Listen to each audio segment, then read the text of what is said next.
Despite what the video title might suggest, this video won't be as angry as the one I made last year or 2 years back, yeah, those two. As most of you would know by now, or probably not if you haven't watched it, I was one of Horizon Blue's biggest haters, so to say. That video was made in the same year as the Decaying Winter and the Centaur video, mind you, so the image that I was a guy who hated every good Roblox game under the sun or made videos on provenly false allegations was still fresh in people's head. And before the other thing about a retired Roblox feature, the idea of revisiting games I was negative of has always been in my head, which I did do last year. Kind of. It wasn't a proper revisit. I just wanted to make a video tying up some loose ends with Centaur and Decaying Winter. Both Shellshock and Horizon Blue were games I threw in because I was very negative about them. But Horizon Blue has been something that has always stuck out to me, like specifically that game, at least recently. I didn't think much of it until last year when I made that revisit video, and ever since then, the idea of going back to it properly like I want to with Centaur kept popping back up in my mind. It isn't really that deep, like okay, I hated a game and made a huge fuss about it. Sometimes it gets brought up either by my jokes or someone still complaining about it in my comment section 2 years later, but that's besides the point. I've begun to reminiscent about Horizon Blue sometimes after the last time I made a video on the game, thinking about what the game could have been and what made me hate it, and ultimately how it reflects modern Roblox, hence the title. This isn't really an apology review or an attempt at redemption or something whatever like that. It's not really to tie up loose ends and like with Centaur and Decaying Winter. That ship has already passed with Horizon Blue, don't get me wrong. This is something I've been thinking of doing since the start of this year. I want to give this game a proper review, explain what I didn't like at the time, and see if my thoughts on it has changed. I'm probably going to miss a few things, but I've tried my best to be as thorough as I could while still keeping it brief because I don't want to turn this into a 20-minute rant like I did last time. It ended up being 55 minutes long. Cutting straight to the chase, Horizon Blue is a vaguely alternate historical scenario where Germany and France went back to war after 1918, World War I. The lore of the game got completely removed at some point, and there was supposed to be a rewrite coming soon, but I'm not up to date with whatever new lore that may or may not exist. If you've read the old lore and have some knowledge on what happened during the Treaty of Versailles and post-World War I politics, you'd understand why the lore justifying why World War I kept on going is nonsensical, you would say. Essentially, it's an alternate 1919 where war between France and Germany continued. I want to know why you just shouted at me down the microphone. What did I fucking shout at you down the mic for? Playing your fucking mouth, mate. I'm a grown man. You sent me a message first, yeah? I live in Smethwick, Birmingham. If you want the fucking brawl, come down Smethwick, Hospitality G. I'll come out my house and I'll break your fucking legs, you little prick. You know what I'm saying?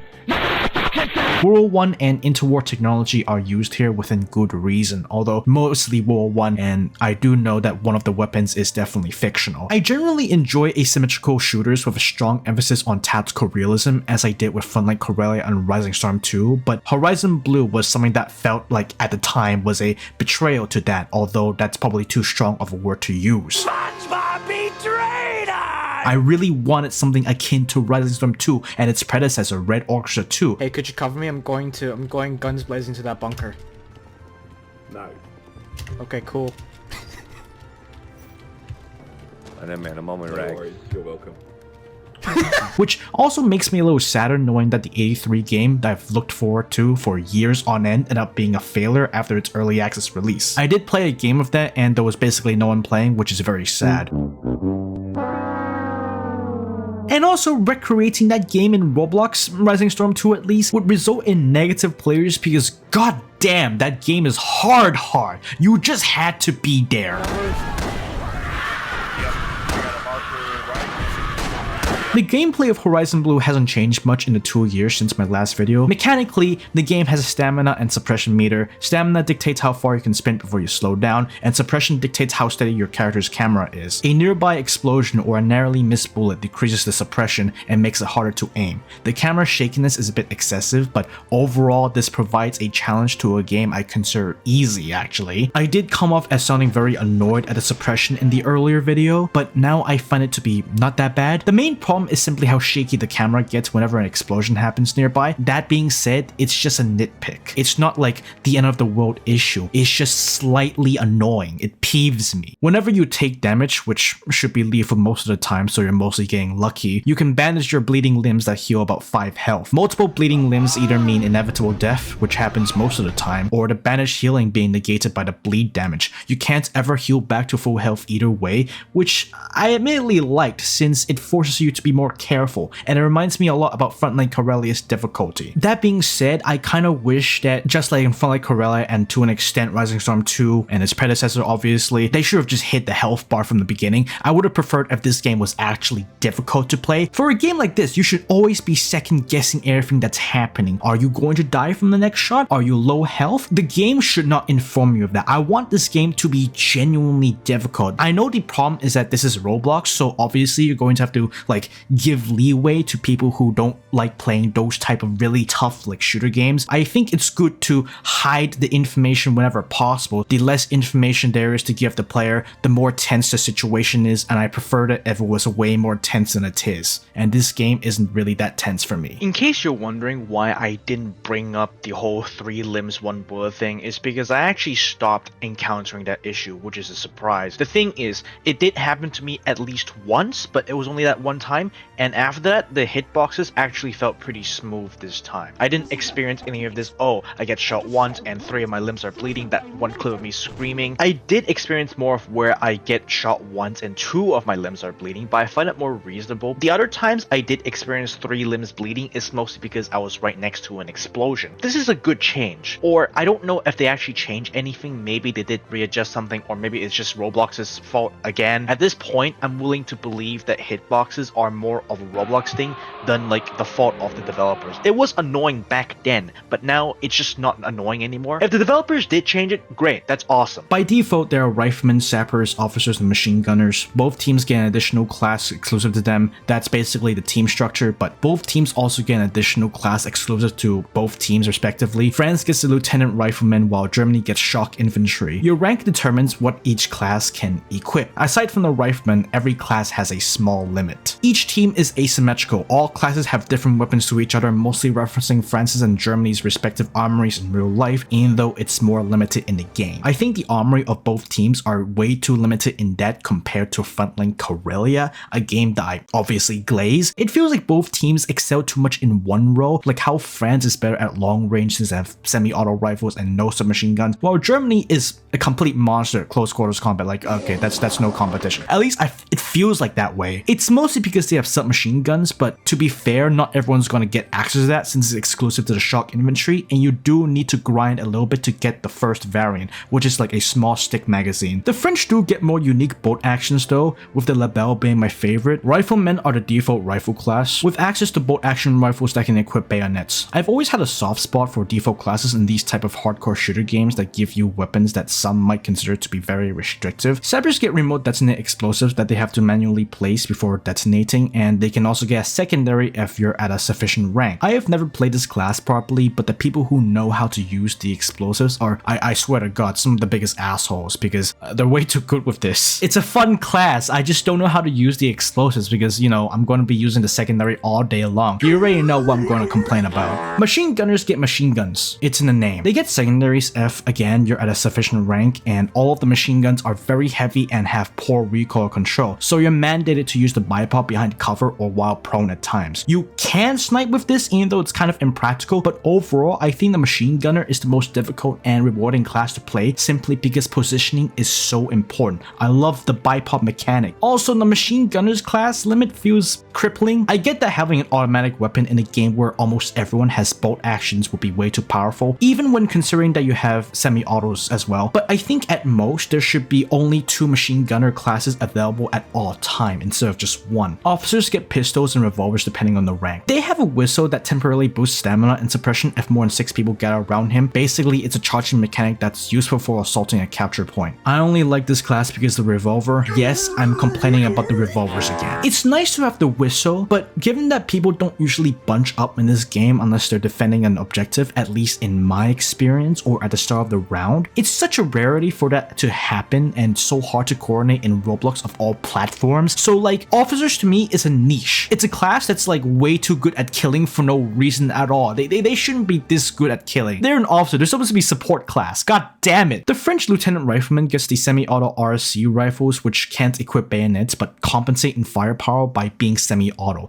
I really like these rifles even though they don't do as much damage because you can do follow-up shots the bolt actions usually can't. The German shock infantry get both bolt actions and submachine guns. The normal shock infantry isn't anything impressive, but the MP-18s that they can get later in their ranks are pretty insane, and I feel like that's an understatement. They're insane weapons if used correctly, especially. The MP-18 got nerfed last year when the drum magazine variant got pushed further up in the ranking system and 2 weaker variants of it got added, that being 2 smaller stick magazine variants. I guess you can say this isn't really a nerf and more so level locking a very powerful weapon, but if anything, this is probably the best change they could have made because the MP-18 was very powerful. I didn't really emphasize how strong it was in my previous videos, but the MP-18 had such strong close quarters potential and the revolver, but that's besides the point. I really like this change because again, it makes it more balanced. What? That was not a headshot. Come on, man. I didn't write this in the script for some reason, but also the melee system is pretty good.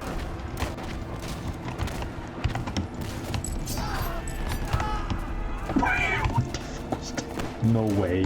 I do find it a little bit bullshit at times, but that's not the fault of the game. It's mostly because of the ping. The ping fucks everything up. It fucks hitboxes up. It screws everything up. And I'm forced to deal with this because I live in Australia and every server is in like North America. God damn it. That's most of the very basic mechanics out of the way, but I do have to talk about the war campaign mechanic, which I didn't really go into a lot of details in the previous video. I didn't really like it because of how simple it was, but in hindsight, I think it being simple was probably for the better, even though I'm still disappointed.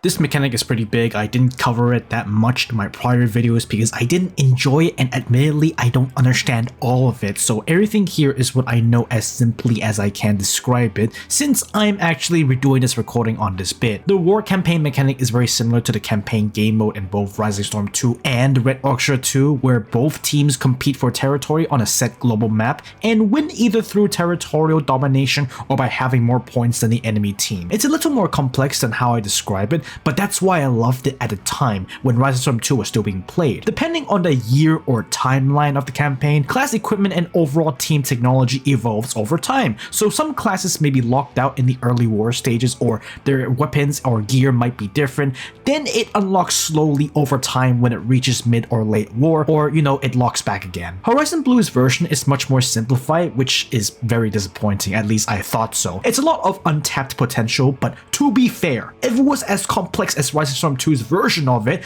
it'd probably suck for most Roblox players.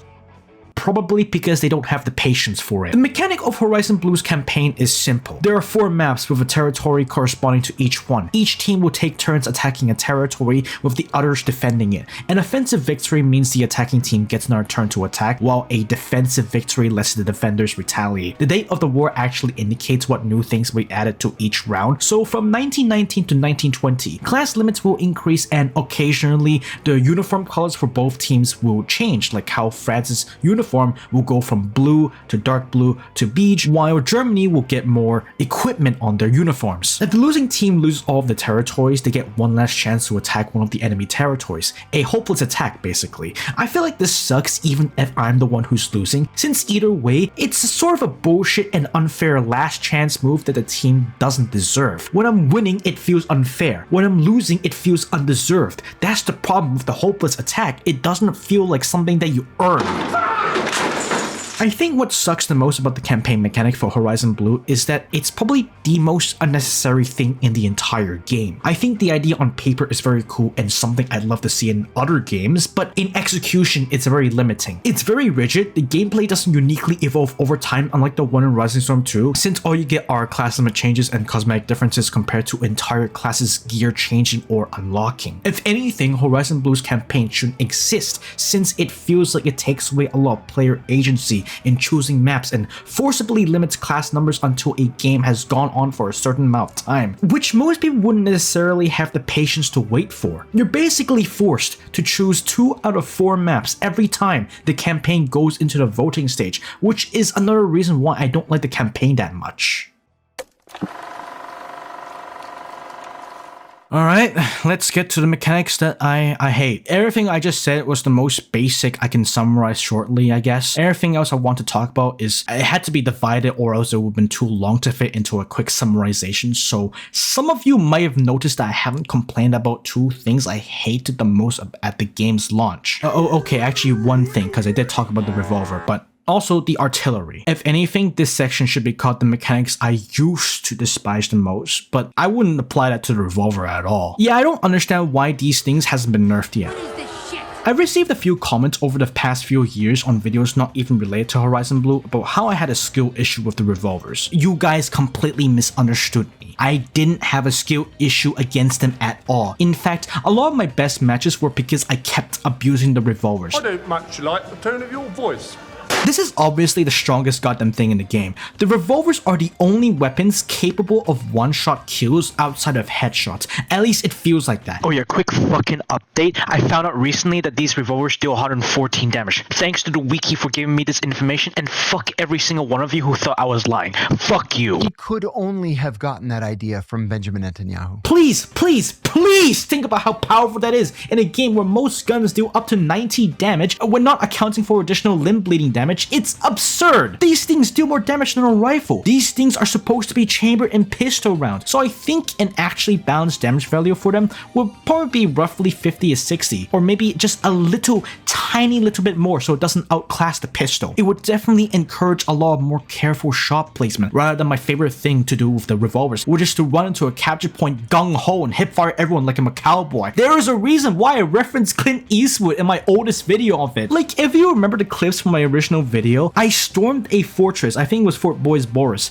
with a revolver and managed to win multiple fights in one go because of this thing. Holy shit, please nerf it already. Oh my god. At least the map geometry was improved, so less bullshit like this happens. Like, I definitely do like the map reworks now. Back then I didn't like the old maps, and even in my older videos some of the map reworks felt unnecessary, but that's besides the point. I'm kind of confused why the revolvers were nerfed whatsoever when the MP18 itself was split into multiple variants, so it incentivizes people to work towards the 32 drum magazine MP18 while also still being able to use the powerful but lower capacity MP18s. I thought that change was literally genius because for some reason, I've already said this before, I've never brought out how strong that submachine was in like the past videos, especially because if you perform really well in the game, you can grind EXP easily. That nerf was well deserved, but it's mostly because I kind of abused the submachine gun. I'm very sorry. The revolvers though, oh my god, please nerf it. It's nerf for nothing.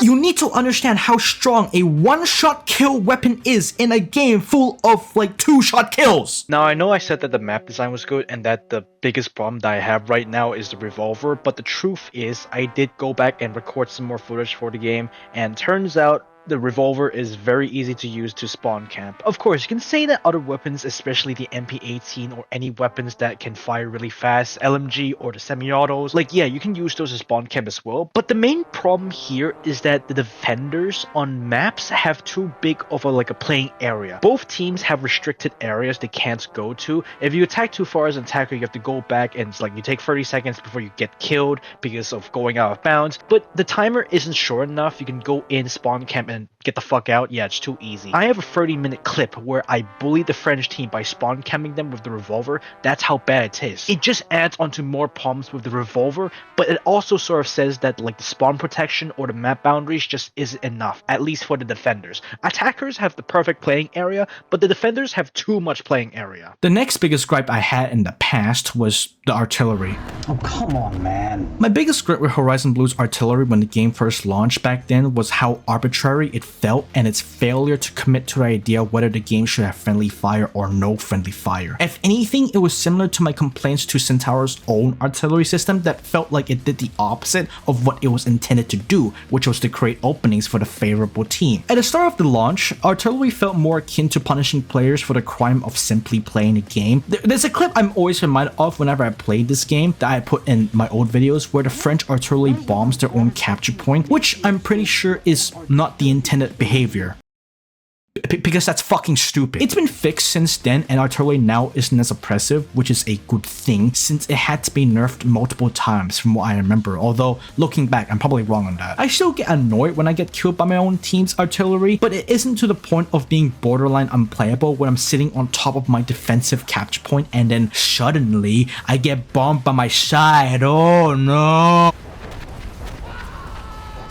It just wiped out like half the enemy team. My goodness. Nowadays, it's simply bad timing or bad positioning, which I can hardly blame anyone on but myself. Ironically, now I sometimes survive full direct hits from them. Also, I was going to argue that the entire game should have universal friendly fire, but some people might not like that. I would still prefer it if everyone could friendly fire each other, just do it the Rise of Storm 2-way. I remember receiving a very big comment talking about how I was being very petty with my criticisms of the game, mostly on revolvers and the hitboxes, plus the artillery. The thing is, while I admittedly don't like being criticized, I think it's very good and healthy if I get pushback to my opinions, so I try to be open-minded about these type of things. But this comment in particular kind of fucked me up because ever since then, I've been going back to the comment and reading it over and over again, trying to understand what the guy was talking about. I'm not going to show the comment for privacy reasons. I am putting the guy on blast, but I just don't want people to harass him. The guy was clearly passionate about defending the state of the revolvers and the hitboxes, and how it isn't a problem whatsoever. He actually blamed it on exploders, I think. It was probably the most confusing comment I've ever received though. A lot of it was self-contradictions or really shoddy justifications for certain mechanics, all the while saying that I was being petty about the game's issue. Well, here it is, my re-review of Horizon Blue in a proper way, I guess you could say it. It doesn't feel like it, if I'm being honest. Not to imply I was influenced by this comment in particular, because I wasn't. It's just that this comment was so confusing that I couldn't help but bring it up, and to this day, every time I look back through it, I still don't understand what this guy is saying. On second thought, actually, this is the funniest comment I've ever received. You fucking cunt! I've tried to interrogate his claims one by one, but every time I tried to do so, it was just more and more self-contradictions. He did make one good point, which is something I brought up earlier about the game not being newbie friendly. Credits go out to him for bringing it up. I didn't think about it before, but aside from that, I could not understand anything else he said. Blame it on the other problems, blame it on Roblox, but never blame developer. It was so weird for him to focus on these issues in particular, but to be fair to him, this was during the whole revisit video which I made last year when I was like not very forgiving of Horizon Blue since I was still very bitter about it. It's been 2 years now since my first video on it, so things has changed. I did have a section originally dedicated to interrogating the other criticism that I get in my past videos about Roblox and World War 1. A lot of people have done this thing where some Roblox games in the war genre, specifically World War 1 for some reasons I don't quite understand. If there's a really badly designed mechanic or audio visual wherever makes the game arguably worse, people would tend to defend to the death, not because it's a good mechanic, but solely because it represents World War 1 accurately, so to say. Essentially saying that a bad game is actually good because it's World War 1 theme. I don't really like these arguments. You're severely overvaluing the immersion of the game rather than how it plays. I cut it out of the video because it was too long, and also I got very aggressive in it to a point where it was very unnecessary and just me insulting people for no fucking reasons aside from my own frustrations. The point is, Horizon Blue is sort of a victim to that sort of defense, but unlike Shellshock, I think it's more unintentional. Horizon Blue never advertised itself as an accurate representation of World War 1, but fans of it still defended some of the more terrible design choices simply because it took place in roughly the same era, that being like artillery spam. This is a very narrow perspective they've accepted, where World 1 in game design is only drab and depressing. I blame that sort of perception on quite literally Battlefield 1, a masterpiece of a game otherwise, but I'm not trying to imply that they did intentionally, since this is mostly a Roblox thing where people can only see World 1 through the lenses of PTSD, PTSD, PTSD, and almost nothing else. Nothing more, nothing less. Just a shallow idea of reality where there is nothing else unique to World 1 than PTSD and meat grinder warfare. Nothing about the home front, nothing about the socio-political mess of that era, nothing about the colonialism, nothing about the minorities who were involved, not even talking about the Middle East, Africa. Sometimes Italy gets mentioned, sometimes the Russian Revolution gets mentioned, but that's it. Just the Western Front of World 1 and nothing else.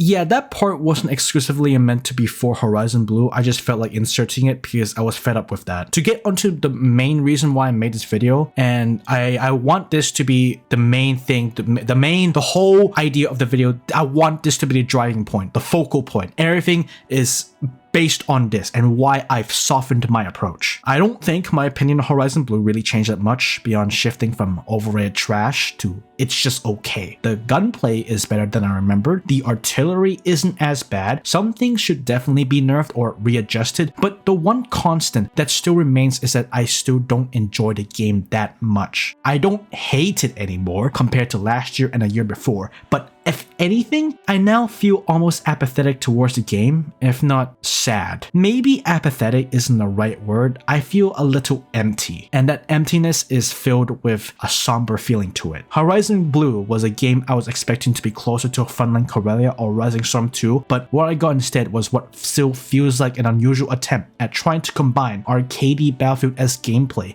with the tactical realism of Red Orchestra or Rising Storm series, rather than committing to one aspect that performed extremely well, like Centaura, if not Frontline Corellia. Sure, Frontline Corellia is a very niche and almost dead game, with Horizon Blue being much more memorable, but a part of me thinks it was because Horizon Blue was given these ridiculous community expectations to be Centaura but better. My own expectations were Frontline Corellia modernized and getting nostalgia blinded by Rising Storm 2 because I so desperately want a game like that to exist with a much bigger player base, even if it has to rely on Roblox. I feel like we ultimately got neither Centaura but better or Frontline Corellia modernized for this game. There is a particular line I wrote and spoke in my first Horizon Blue video back in 2024. It's not necessarily a bad game by any stretch. You can still make a high quality game and still have at least one person disliking it. And I will admit, this game was a pretty big step up in quality compared to Frontline Corellia. I know I said I don't regret making the original review on the game, but this particular line is definitely one I actually regret it. I wish I hadn't said this because I was contradicting myself. What I meant to convey was that Horizon Blue, the presentation of the game was very high quality. I'm not gonna doubt that, especially for a Roblox game, even though it's kind of normal now, but it's more akin to release date Cyberpunk 2077, where there's clearly some good inside of that game, but it's hidden underneath a pile of shit that makes the game far less enjoyable. And also in the original script, I was literally paraphrasing a review of Empress Teresa. That is, if anyone even knows what I'm referencing. Here's my original script and that particular review for comparison.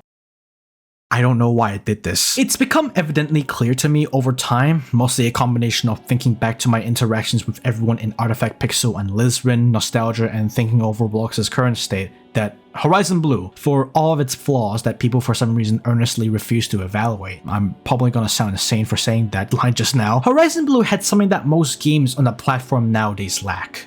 Passion. And I mean that genuinely. It's the same thing I argued in the Brick Racers video. Looking back in terms of quality, Horizon Blue is, or was, a genuine passion project that I so happen to dislike, if not hate, for a long time. It might be a little hard for me to reconcile the idea of Horizon Blue being a passionate thing whenever I account for my final interactions with Lizrin in particular from 2 years ago, which was something I originally wanted to bring up in my original video, but I decided against it because the way I wrote it, we had a falling out. Kind of my fault, but I didn't want to violate his privacy at the time, and the way I approached it was very aggressive. I wouldn't show any of the screenshots because of that, but before and after Horizon Blue was released, I've had the occasional conversation with him about game development, his opinions on it, and our last interaction that I sometimes still think of. The thing is, Lizrin is very proud of his French identity, hence why an alternate World War I was chosen, and I can't fault him for being prideful of his culture and history. I would be proud of mine as well. I'm from Hong Kong. He's also clearly very talented and heavily invested in Horizon Blue. I remember he brought up that he poured his own money into the game's development at some point, but either way, there's a weird but sympathetic, in a way, contradiction that I can't help but notice with his clearly driven passion and his constant comments about game development and money.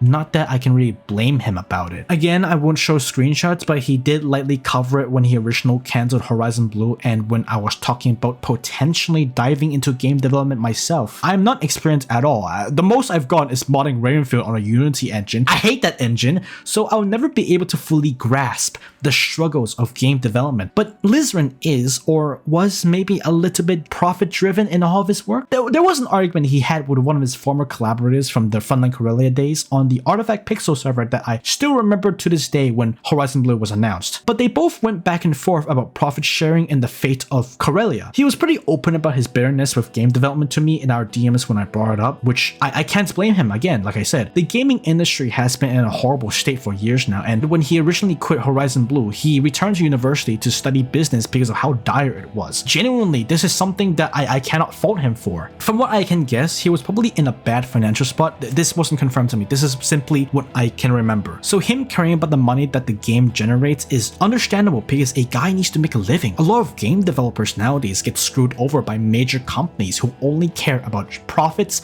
and shareholder value. So giants like Microsoft and Epic will lay off entire armies worth of employees so they could see a marginal rise in profitability. Of course, there's also a lot of these more corporate jargon like, oh, operational costs and whatever, but all the while this is happening, indie developers struggle to make a game that's worth the time and suffering spent into making them with all the slop going around. God damn it, I'm lucky myself that I get paid to make YouTube videos. It's a bit of a contradiction, but looking back, I can't blame Lizrin for all of his anger. Though some of his comments about Horizon Blue's cancellation felt like it stemmed not just from a combination of some people's harsh criticism towards the game, but also his bitterness about my specific anger, like me specifically, and my own heavy-handed criticism towards the game early on, especially given that I was glazing the living shit out of Corellia and not even a few months prior, to which he did mention about his anger towards me.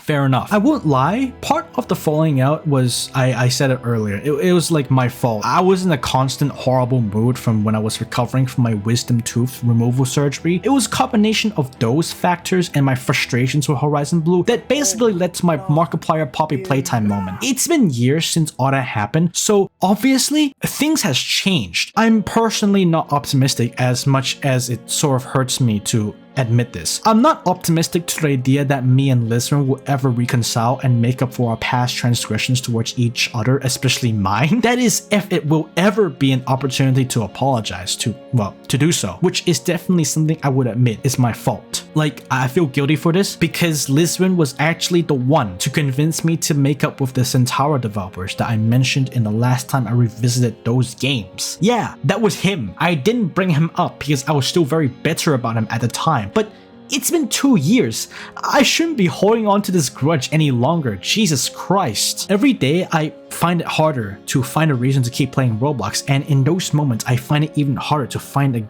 good game to make videos on. All I really play now are slop tower defense games that has AFK macros in them. I know sticking with Roblox forever is fool's gold, and only the most popular Roblox creators can keep on doing this forever, hence why for a little bit I pivoted towards making videos on other things like PewDiePie's Tuber Simulator, Dark Tide, and that Backrooms movie review that I never did, but I was inspired by Chasington to pivot towards a different style of editing and content because Roblox probably won't be cutting out for me for longer than maybe a few more years at most, which is why my content might feel a little different now compared to maybe 2 years ago. I still don't like the joke about how I sound like Chasington. Some people are actually serious about it, and I don't like it because we don't even sound alike. I love his content. I'm literally part of his Patreon, but guys, come on, I don't sound like him! Maybe this is just a me thing, but the Roblox Discover page is so full of absolute trite and brain rot that I felt a lot of discouragement from even making Roblox YouTube videos because of how barren it is. But games like Horizon Blue, it's one of the very few games that stands in direct opposition to that idea. It proves to me that passionate, beautiful games on Roblox can exist even if I don't like the way they play. It's obviously not the only one. It's like Centaura, Frontline Corellia, Shell Shock, even though I don't like that game, Brick Racers, Defend the Train, Edward the Man-Eating Train, Scorched Earth, Right to Fight, Guts and Black Powder, some of the FNAF fan games, and more than just to name a few, are all the more examples of genuinely high quality games in the face of Roblox's very own garbage content farm. platform. Not everyone likes them and not all of them are perfect. Like I said earlier, it's like Cyberpunk 2077 on launch. There's something good inside of there that's being overshadowed by something horrible, and that's entirely subjective. Even though these type of games aren't as prevalent as it was 6 or so years ago, there are still developers genuinely passionate enough to build and share games on Roblox in the face of corporate mismanagement and decay. And I find it beautiful and tragic in all the same way. Horizon Blue is not a standout example, it's not even a game that I like, but it, and along with so many other games, it reflects itself in the death of Roblox. There is hope, essentially, in that there will still be games that are very high quality or something that people put passion into, and while Roblox might still push out garbage to raise its stock price or whatever, in some way or form, someone who is genuinely passionate about the quality of their game and how they handle it, it exists somewhere on the platform.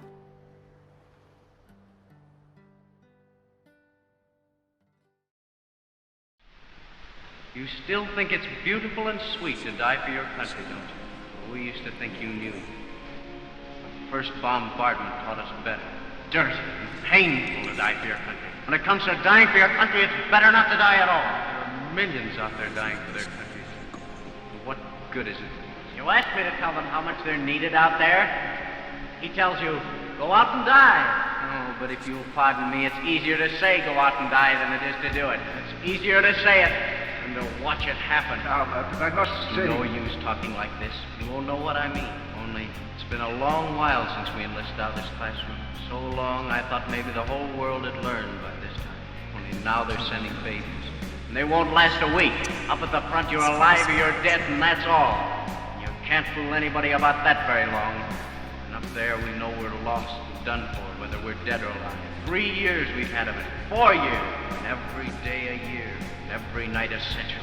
And our bodies are earth. And our thoughts are clay. And we sleep and eat with death. We're done for because you can't live that way and keep anything inside you. I shouldn't have come on leave. I'll go back tomorrow. I've got 4 days more, but I can't stand it here. I'll go back tomorrow.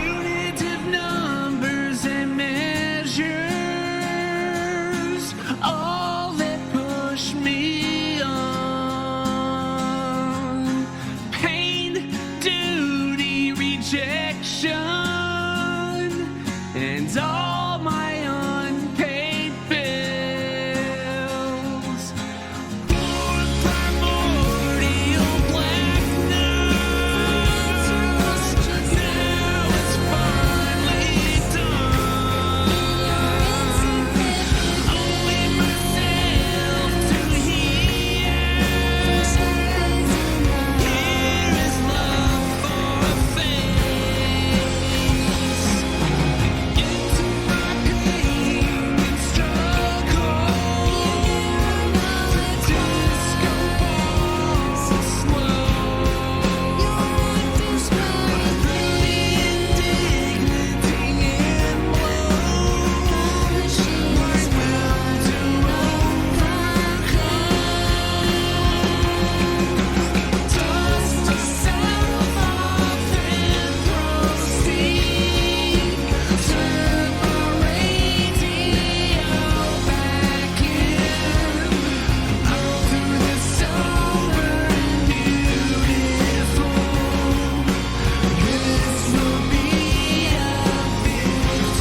Special thanks to these patrons: Nami, the entire B-movie script, and Sai. Are you surprised that I did a Roblox video again?